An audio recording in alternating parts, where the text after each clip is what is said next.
మళ్లీ రేషన్ కార్డుల దరఖాస్తుల స్వీకరణ. వచ్చే నెలాఖరులోగా కొత్త కార్డులు జారీ. కసరత్తు చేస్తున్న రేవంత్ సర్కార్. తెలంగాణ రాష్ట్రంలో మళ్లీ రేషన్ కార్డుల దరఖాస్తుల స్వీకరణ చేపట్టాలని రేవంత్ సర్కార్ నిర్ణయించింది. ఇటీవల నిర్వహించిన ప్రజాపాలన అభయహస్తం దరఖాస్తులతో సంబంధం లేకుండా కొత్త దరఖాస్తులు స్వీకరించాలని భావిస్తోంది.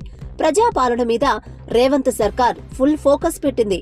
6 గ్యారంటీల అమలు కోసం అభయహస్తం దరఖాస్తులను స్వీకరించిన ప్రభుత్వం ఇప్పుడు రేషన్ కార్డుల కోసం దరఖాస్తులను స్వీకరించి వచ్చే నెలలో కొత్త రేషన్ కార్డులను జారీ చేస్తామని అనౌన్స్ చేసింది.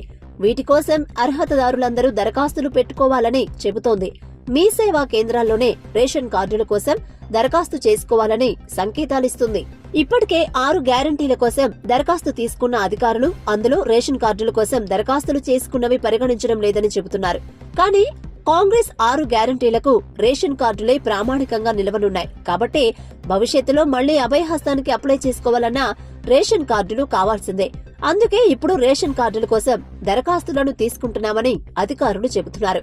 ఫిబ్రవరి నెలాఖరు నుంచి దరఖాస్తుల స్వీకరణ ఉంటుందని ప్రభుత్వం తెలిపింది. అప్లికేషన్ల స్వీకరణకు పౌర సరఫరాల శాఖ కసరత్తులు చేస్తోంది.